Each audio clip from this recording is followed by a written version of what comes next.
Saudara Dewan Perwakilan Rakyat mengesahkan Undang-Undang Desa pada rapat paripurna hari ini. Masa jabatan kepala desa disahkan menjadi 8 tahun, maksimal 2 periode. Salah satu poin krusial yang disepakati dalam revisi Undang-Undang Desa adalah masa jabatan kepala desa menjadi 8 tahun yang bisa dipilih paling banyak 2 kali masa jabatan. Sebelumnya telah disepakati revisi Undang-Undang Nomor 6 Tahun 2014 tentang desa dalam rapat pengambilan keputusan tingkat 1 bersama Menteri Dalam Negeri.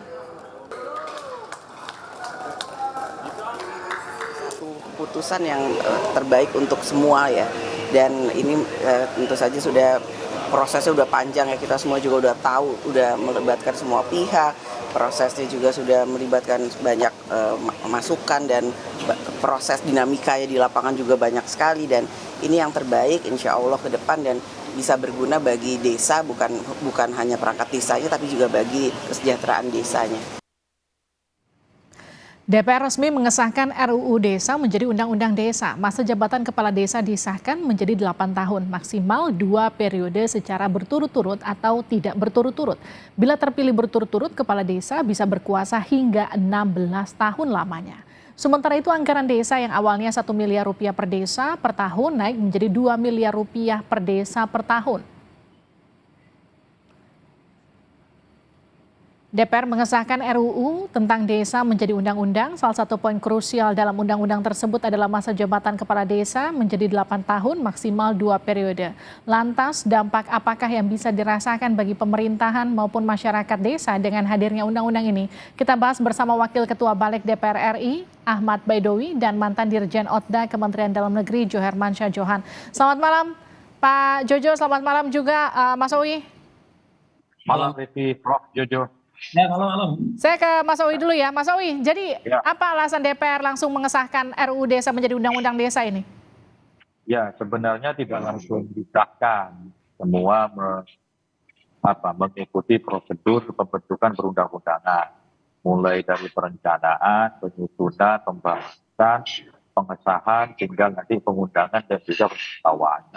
Tahapan pembentukan undang-undang itu kita lalui secara cermat. RUU Desa ini merupakan usul inisiatif DPR yang waktu itu menampung aspirasi dari para kepala desa yang tergabung dalam berbagai organisasi yang menyampaikan aspirasi menginginkan jabatan mereka 9 tahun kali 22 periode. Sebenarnya kalau usulan mereka 9 tahun kali maksimal 2 periode itu sama dengan Undang-Undang 6 2014, di mana Undang-Undang 6 2014 itu 6 tahun maksimal 3 periode. Kalau diakumulasi itu menjadi 18 tahun.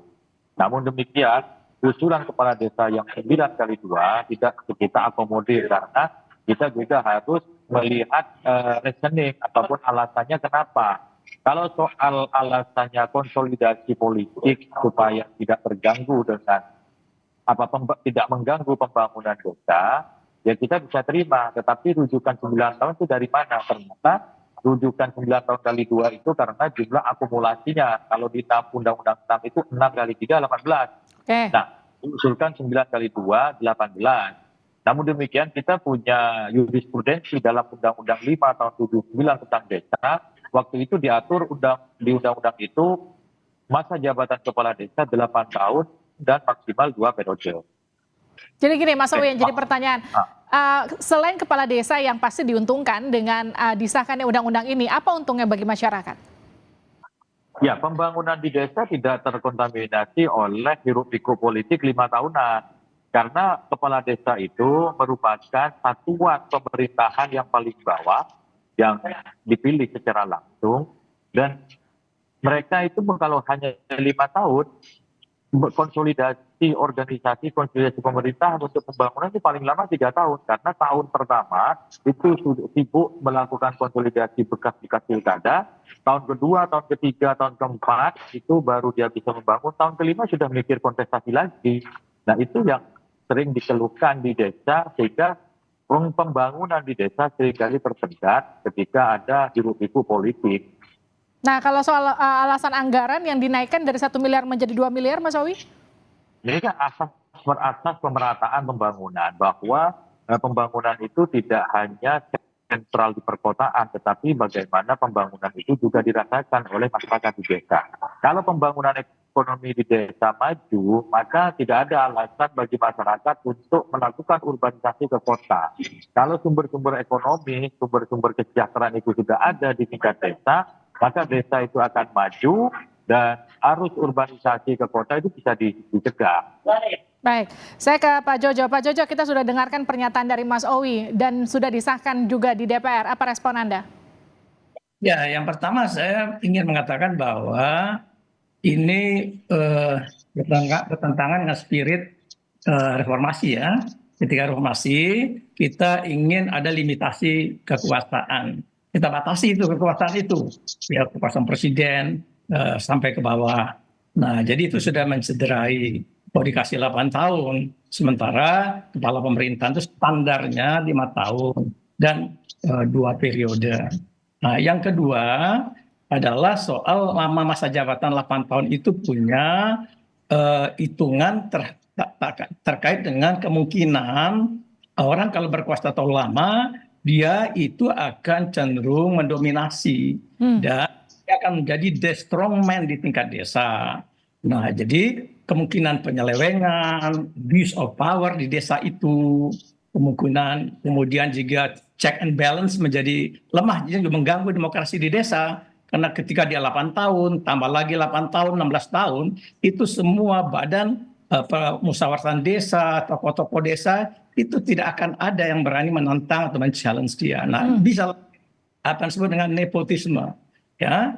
Nah, kemudian juga dengan dana yang tadi naik itu meningkat, maka tanpa pengawasan yang dibangun dengan baik, ya saya nggak lihat pengaturan pengawasannya di situ.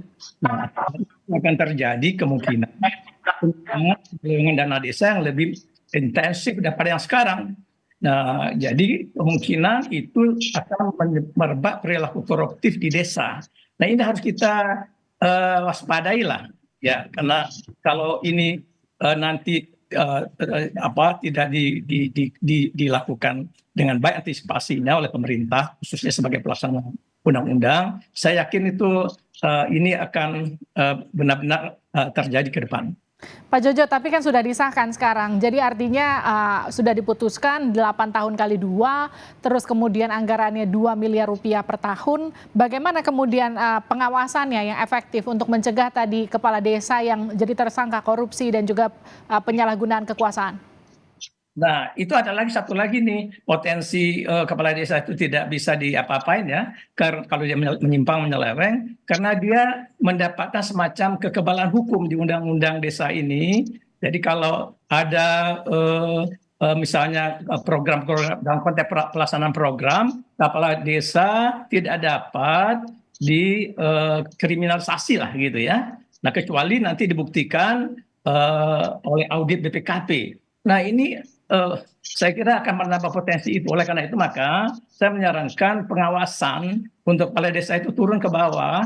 Artinya inspektorat kabupaten itu nggak akan sanggup. Harus turun inspektorat kabupaten itu ke tingkat kecamatan, semacam pembentukan inspektorat kabupaten, kantor kecilnya di kecamatan untuk mengawasi soal-soal terkait dengan dana desa dan pertanggungjawaban keuangan desa yang juga banyak. Itu bukan hanya dana desa, juga ada ADD, alokasi dana desa yang dari kabupaten kota dan pendapatan asli daerah. Yang kita tahu pengelolaannya oleh kepala desa sekarang itu tidak berjalan dengan cukup baik ya.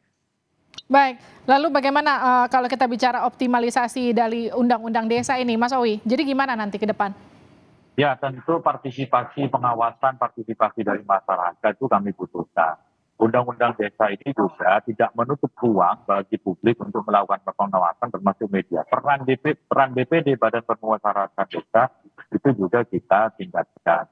Soal kemudian namanya penggunaan anggaran negara untuk menghitung kerugian, itu kan memang harus ada audit dari lembaga yang independen, lembaga yang berwenang seperti BPKP. Ataupun kemudian diaudit disidik oleh APH, tentu dasarnya adalah dasar kerugian negara.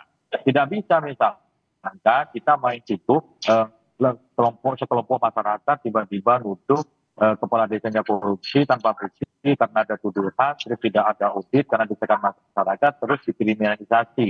Itu yang tidak kita inginkan. Tapi saya sepakat bahwa penggunaan dana desa itu tetap harus dilakukan pengawasan secara ketat. Maka disitulah peran inspektorat, peran DPRD kabupaten, terus juga peran DPR RI, karena dana desa itu menggunakan dana APBN, itu juga ada ruang untuk melakukan pengawasan. Jadi saya kira kalau kita lakukan bersama-sama pengawasannya, penyimpangan-penyimpangan yang dikhawatirkan insya Allah bisa diminimalisir.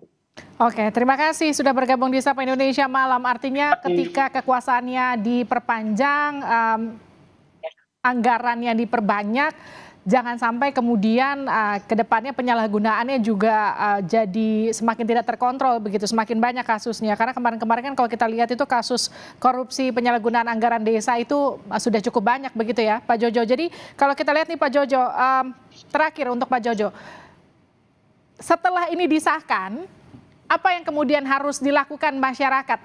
Pengawasan bersamanya seperti apa? Selain tadi lewat DPRD, lewat pengawasan, lewat BPKP, begitu. Ya, saya kira masyarakat, terutama komunitas yang ada di desa-desa, kelompok-kelompok masyarakat desa, itu ada macam-macam ya. Ada kelompok pengairan, kelompok pertanian, ada kelompok peternakan. Nah, kelompok-kelompok itu harus membangun sistem kontrol terhadap kepala desa. Jadi nggak hanya bisa mengandalkan badan permusyawaratan desa itu, saya nggak yakin tuh, karena dia akan dikooptasi saya yakin oleh kepala desa. Jadi kelompok-kelompok semacam kelompok-kelompok yang ada di masyarakat dan tokoh-tokoh masyarakat desa nih juga nih, tokoh adat, tokoh agama, harus rewel kalau perlu dijewer kepala desanya kalau memang dia ternyata mungkin menyimpang. Oke, terima kasih Pak Jojo, terima kasih juga Mas Uwi sudah bergabung di Sapa Indonesia Malam, sehat-sehat selalu.